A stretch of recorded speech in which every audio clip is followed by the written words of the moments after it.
भगवान नारायण ने नारद जी का मुख बंदर की तरह बना दिया, मरकट की तरह।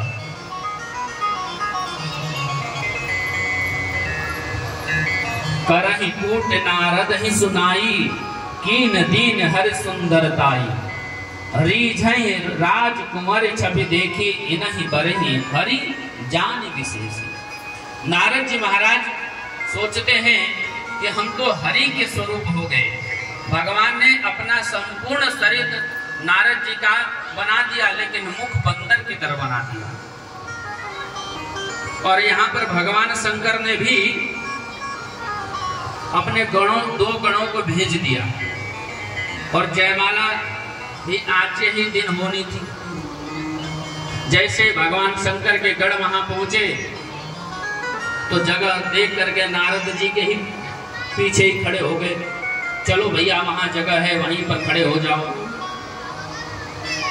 मरकट बदन भयंकर देहि, देखत हृदय क्रोध बातेहि। और शिव गण जो थे कूट करते हैं, किंतु नारद जी महाराज समझ नहीं पाते हैं कि ये जो शिवगण है क्यों रिझा रहे हैं। अब जैसे ही शील निधि की जो कन्या थी वह जयमाल लेकर के जैसे ही चली, नारद जी महाराज उदान होकर के बिल्कुल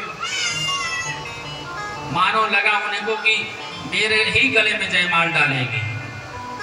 लेकिन यहाँ पर संतों का भाव है, भगवान कहते जहां साधु महापुरुष होते हैं वहां माया का प्रभाव नहीं होता।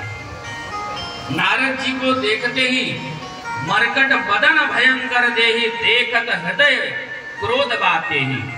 जैसे ही उस कन्या ने देखा सो भयंकर क्रोध में व्याकुल हो गई, और नारद जी को देख करके उस लाइन के तो छोड़िए, वो लाइन ही छोड़ करके दूसरे लाइन में चली गई। कहने का भाव है कि नारद जी संत के स्वभाव हैं। पहचान लिया उस कन्या ने, संतों के पास माया का असर नहीं होता, क्योंकि हरि का हृदय का वास होता, हरि का उनके हृदय में वास होता। बोलिए हरीश्वर भगवान की जय। और इतने में जिस पंक्ति में नारद जी बैठे थे उस पंक्ति को छोड़ दिया, और श्रीमती ने देखा ही नहीं। फिर क्या लिखते हैं मानस जी में गोस्वामी जी, जेहि दिसि नारद बैठी फूली, सो दिसि तेहि न बिलो की भूली। और इतने में ही भगवान नारायण राजकुमार का वेश बनाकर जाकर के दूसरे लाइन में आकर के बैठ गए, और जैसे ही वो श्रीमती जी ने देखा भगवान नारायण को, तुरंत जयमाल भगवान के गले में डाल दिया। और जैसे ही देखा विष्णु भगवान ने तो लेकर के चल दिए। अब वहां जो शिवगण थे, शिवगण कहते कि अरे बाबा, नारद जी से कहते बाबा अपने मुख को तो देखो, पहले अपने शरीर को तो देखो। नारद जी सोचते हैं कि ये क्यों उपहास कर रहे थे, मेरे समझ में नहीं आया।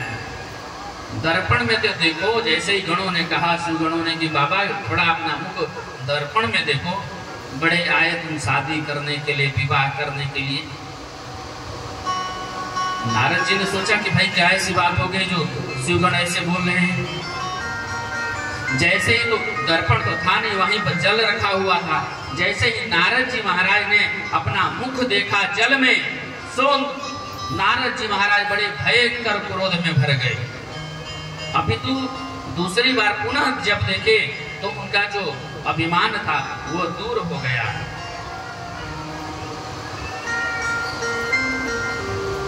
और नारद जी का जो वास्तविक रूप था वह मिल गया, किंतु नारद जी का क्रोध शांत नहीं हुआ। तब दोनों शिवगण वहां से भागे, चलो भैया भागो यहाँ से। नारद जी महाराज तब श्राप दे दे। जैसे शिवगण दोनों भागने लगे तो तुरंत नारद जी ने भागते हुए दोनों शिवगणों को श्राप दे दिया। भवेताम राक्षसो विप्र वीर्यजौते तदाकृति, हो निशाचर जाय तुम कपटी पाप दो, कपटी पापी दो, हंसे हमई सो ले फल, बहुरी हंसो मुनि को। हमारे पर मेरे पर तुमने हंसी किया, मजाक उड़ाया, जाओ श्राप देता हूं, दोनों तुम राक्षस हो जाओ। बहुत क्षमा याचना किया, भागे तो राक्षस तो बनना ही इनको। नारद जी का क्रोध शांत नहीं हुआ। फिर उन्होंने निश्चय किया, या तो आज मैं रहूंगा, या तो विष्णु को मैं श्राप दे करके रहूंगा, या तो आत्महत्या कर लूंगा। इतना भयंकर क्रोध में भरे पड़े हैं। हरकत अधर कोप मन माही, सपदि चले कमलापति पाही। भगवान नारायण स्वयं चल दिए नारद जी से मिलने के लिए। अब यहाँ प्रश्न होता है कि भाई जब नारद जी जा रहे थे विष्णु भगवान के पास, तो विष्णु भगवान क्यों नारद जी के पास चले आए श्राप लेने के लिए? नारद जी श्राप देने जा रहे हैं, भगवान को पता है, फिर क्यों आए श्राप लेने के लिए? नहीं आते, उनको ही वहां आने देते। तो कहते हैं कि कहने का भाव है कि नारद जी महाराज के अंदर काम, क्रोध, अहंकार भरा हुआ है और भगवान नहीं चाहते हैं कि मेरा जो सेवक है, मेरा जो दास है, उस पर माया का और काल का असर हो। काम, क्रोध, मद, लोभ सब नाथ नरक के पंथ। इसलिए उसको दूर करने के लिए, माया को दूर करने के लिए भगवान हरि नारद जी के समीप पहुंचे, बीच रास्ते में मिल जाते हैं और कहते हैं, विष्णु भगवान नारद जी से, प्रभु बताओ, मैं ही आ जाता मिलने के लिए वहां तक, आपको इतना कष्ट झेलने की क्या जरूरत थी? नारद जी महाराज क्रोध के मारे भरे पड़े। नारद जी ने क्या कहा? शब्दों पर ध्यान दीजिए श्लोक पे। हे हरे तुम महादुष्ट कपटी विश्वमोहन परोत्साहम न सहसे मायावी मलिनाशयः मोहिनी रूपमादाय कपटम कृतवान पुरा असुरेभ्यो पापयस्तुम वारुणीम अमृतम नहीं। कहते हैं कि हे हरे महादुष्टम, हे हरे तुम महादुष्ट हो, महाकपटी हो, विश्व को मोहित करने वाले हो।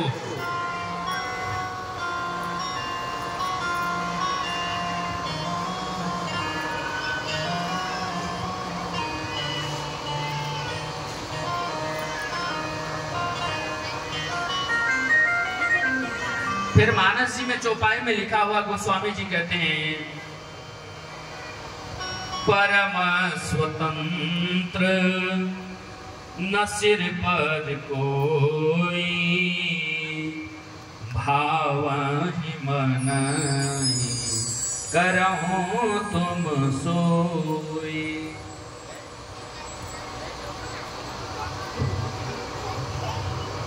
मथत सिंधु रुद्रहि बौरायहु, सुरन प्रेर विष पान करायहु। नारद जी ने कहा, हे हरे महादुष्टम, हे दुष्ट नारायण हरि, तुम इतने स्वार्थ में जीते हो कि जब समुद्र मंथन हुआ, अपने स्वार्थ निकालने के लिए क्या क्या करते हो।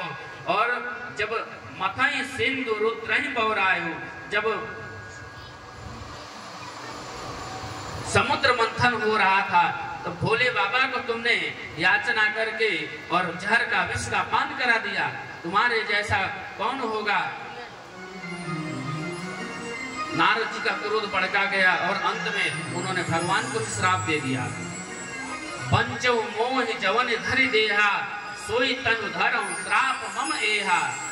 और क्या कहते, कपि आकृति तुम कीनी हमारी, तुमने मेरी बानर का मुख दिया, तुमने करी है कीस सहाय तुम्हारी। जाओ मैं श्राप देता हूँ, तुमने मुझे बानर का मुख दिया है, यही बानर तुम्हारे त्रेतायुग में तुम्हारा साथ देगा, सहायता करेगा। मम उपकार किन्न तुम भारी, नारी विरहु तुम हो बुधुखारी। मुझे श्राप दिया है, भगवान ने सोचा कि कहीं ऐसा न श्राप दे दे कि तुमने मेरी शादी नहीं करने दिया, जाओ तुम्हारी भी शादी नहीं होगी। लेकिन नारद जी ने क्या कहा, नारी विरह तुम हो दुखारी। जैसे तुमने मुझे नारी के लिए दुख दिया है, वैसे तुम भी नारी के बिना तड़पोगे, दुख भोगोगे।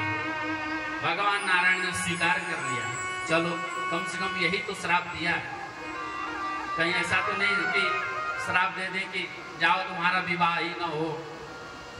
लेकिन उसे भी भगवान ने स्वीकार किया। तब विष्णु भगवान कहते हैं, जब माया का असर जब हट गया, तब नारद जी महाराज को बड़ा पश्चाताप हुआ, हे प्रभु मैंने क्या गलती कर दिया। तो विष्णु भगवान कहते हैं कि देखो नारद, मेरे बिना कुछ भी संभव नहीं है, सब मेरे द्वारा ही होता है। कार्य तुम्हारे अभिमान को दूर करना था। त्यक्त्वा संशोषम सर्वम गायन शंकर सदृश सतनाम शिव स्तोत्रम सदा मति जप सदा नन्य मतिर जप। नारद जी ने कहा है प्रभु कैसे मेरी मुक्ति होगी, कैसे मेरा संशय दूर होगा। तब भगवान विष्णु ने कहा, हे नारद जी महाराज, आप जाओ और सदा शिव सतनाम शिव स्तोत्र का आप जाप करो, भगवान शंकर का सतनाम स्तोत्र का पाठ करिए तो आपके संशय दूर हो जाएगा। नमेव शिव समानोस्ति प्रिय स्वामी सुखप्रद सर्वशक्ति प्रदोष में स एव परमेश्वर। जपहु जाय शंकर सतनामा हो हृदय तुरंत विश्रामा। जाइए भगवान शंकर के सतनाम का गान करिए तो आपके संशय दूर हो जाएगा। हे नारद, सांब सदाशिव भक्त्या भजन नित्यम महेश्वरम। आप नित्य ही भस्म का धारण करो, ललाट पे भस्म धारण करो, वक्षस्थल स्थल पे बाजू स्थल पे भस्म धारण करो, रुद्राक्ष धारण करो, पंचाक्षर मंत्रों का जप करो, तुम्हारा संशय दूर हो जाएगा। षडाक्षर मंत्रों का जाप करो, ओम नमः शिवाय। रुद्राक्ष धारण करो और पृथ्वी पर विचरण करो। जहां जहां शिव तीर्थ है वहां जाकर के शिव तीर्थों में अपना नमस्कार करो, जप करो, तप करो, शिव क्षेत्रों में जाओ और उसके बाद अपने पिता ब्रह्मा के पास जाकर के उनसे शिव की कथा सुनो तो तुम्हारा संशय दूर हो जाएगा। लेट तो नहीं हो रहा? हाँ भैया बताना। देखो कथा सुनने आए हो, जितना भाव से जितना कथा सुन लो, बार बार कथा मिलने वाली नहीं है। अभी तो ज्यादा समय भी नहीं हुआ है।